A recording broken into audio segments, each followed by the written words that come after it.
नमस्कार, आप देख रहे हैं विश्व इंडिया टीवी न्यूज। खबरें लेकर हाजिर हूं मैं वर्षा सिंह और अब बढ़ते हैं आज की खबरों की ओर। फिल्म जॉली एलएलबी 2 में एक किरदार को सरकारी रिकॉर्ड में मृत घोषित कर दिया जाता है।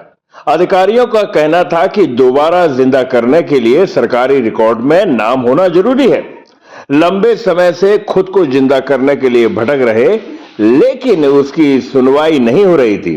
ऐसे में पीड़ित ने कोर्ट में खुदकुशी करने की कोशिश की थी। इसे नाराज जज ने उसके खिलाफ एफआईआर दर्ज करने के निर्देश दिए। एफआईआर में नाम होने से सरकारी रिकॉर्ड में नाम आ गया। तो भाई ये सीन को देख करके महिला के दिमाग में भी विचार आया कि आखिरकार मैं ऐसा कुछ करूं जिससे कि नायब तहसीलदार साहब कोर्ट में खुद पहुंच जाए।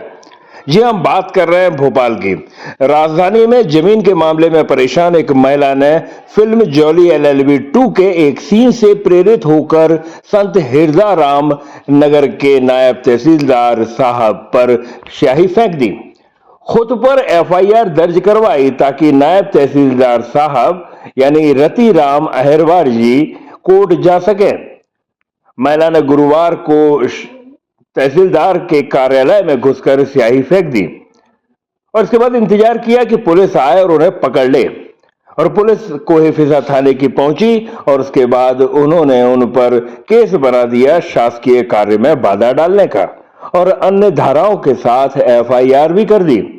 महिला का कहना है कि अब तो नायब तहसीलदार साहब कोर्ट में पेश होंगे और जब वहां वो पेश होंगे तो मैं अपनी पूरी बात कोर्ट में सामने रखूंगी।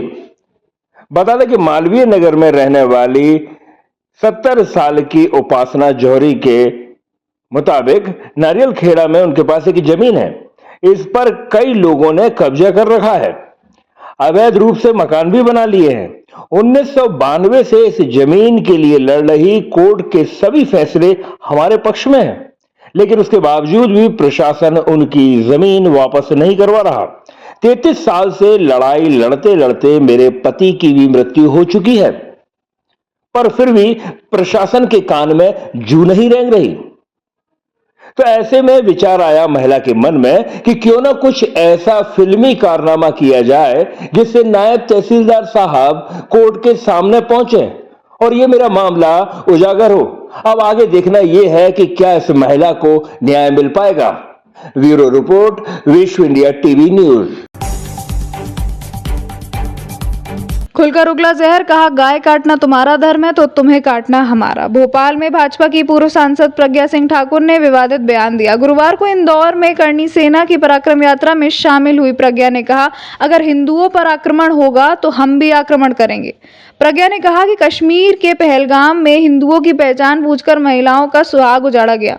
उन्होंने मुस्लिम आतंकवादियों पर हमला बोला। कहा, गाय काटना अगर तुम्हारा धर्म है तो तुम्हें काटना हमारा है। मंच में उन्होंने साफ तौर पर कहा कि जो भारत को काटने की नीयत रखते हैं उन्हें चुन चुन कर निपटाने का वक्त आ गया है। लव जिहाद के अपराधियों के हाथ काट देने चाहिए। भाजपा विधायक और पूर्व संस्कृति मंत्री उषा ठाकुर भी उसी कार्यक्रम में शामिल थी। उसके बाद मीडिया में चर्चा के दौरान उन्होंने ये भी कहा कि लव जिहाद के मामलों में अपराधियों को शरीयत के अनुसार सजा देनी चाहिए, उनकी आंखें फोड़ दी जाएं और उनके हाथ काट दिए जाएं। ठाकुर ने कहा, मुझे लगता है कि शरीयत में ऐसे अपराधियों के लिए भी यही प्रावधान है। ऐसे लोग सवाब यानी पुण्य के नाम पर समाज को गुमराह कर रहे हैं। ठाकुर ने कहा कि लव जिहाद के खिलाफ कानून काफी सख्त है। ऐसे दुष्ट लोग पुलिस की पकड़ में आते हैं तो उनका घर और उनकी संपत्ति सब कुछ राजसात होगा। चाय वाला पीएम और गाय वाला सीएम। पीएम मोदी के भोपाल दौरे से पहले मोहन यादव ने क्यों ऐसा कहा, बता दें कि आपको चाय वाला पीएम और गाय वाला सीएम मध्य प्रदेश के मुख्यमंत्री डॉक्टर मोहन यादव का यह बयान प्रधानमंत्री नरेंद्र मोदी के 31 मई को भोपाल में आगमन से पहले सोशल मीडिया पर चर्चा का विषय बना हुआ है। यह टिप्पणी कोई तंज नहीं बल्कि गौरव का प्रतीक है। ऑपरेशन सिंदूर की सफलता के जश्न में भोपाल में आयोजित होने वाली महिला सशक्तिकरण रैली की पूर्व संध्या पर सीएम मोहन यादव ने बातचीत में बताया उन्होंने कहा कि हमारा प्रधानमंत्री चाय वाला है और मैं खुद गाय वाला हूं। हम उसी मिट्टी से निकले हैं जो परिश्रम, संस्कार और संस्कृति की प्रतीक है। मुख्यमंत्री मोहन यादव ने कहा कि वे खुद अपने बचपन में गौ सेवा करते थे और गांव की परंपराओं से जुड़े रहे हैं। उन्होंने ये भी कहा कि प्रधानमंत्री का चाय वाला होना और उनका खुद का गाय वाला होना उन्हें भारत की आत्मा का प्रतिनिधित्व कराता है, जो अब दुनिया में सिर ऊंचा करके खड़ा है।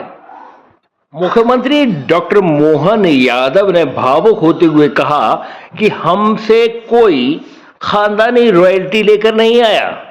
हम मेहनत और संस्कृति से निकले लोग हैं।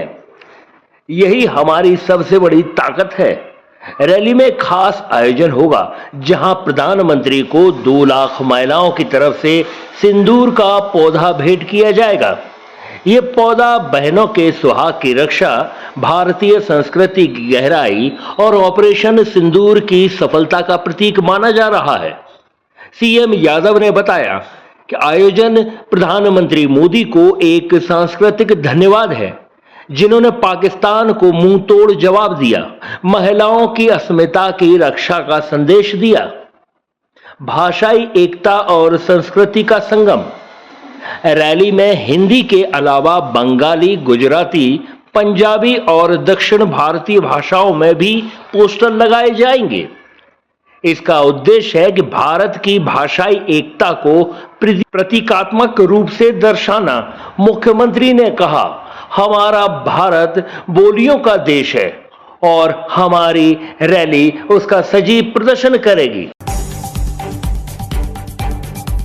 इस हादसे में एक मजदूर की मौत हो गई। मृतक की पहचान सतीश कुमार के रूप में हुई है, जो झारखंड का रहने वाला है और निर्माणाधीन स्थल पर बेलदार का काम करता था। पुलिस ने शव को पोस्टमार्टम के लिए भेज दिया है और मामले की जांच शुरू कर दी है। प्रारंभिक जांच में पता चला है कि आंधी तूफान के दौरान टीन शेड के तार में कट गए थे, जिससे पूरे शेड में करंट फैल गया और मजदूर इसकी चपेट में आ गया। पुलिस ने मामले की जाँच शुरू कर दी है और घटना के कारणों का पता लगाने की कोशिश कर रही है। शव का पोस्टमार्टम जिला अस्पताल में कराया गया है।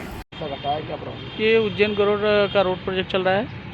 उसमें क्या टीन सेट का रूम बना था, आंधी तूफान आया था तो रूम उखड़ गया था, तो उसी को सुधारने के चक्कर में गया। इसके वजह से उसमें करंट था नीचे अंदर में, क्या कैसे था वो उसी में सट गया था। झारखंड का रहने वाला है, सतीश कुमार, 20 वर्ष।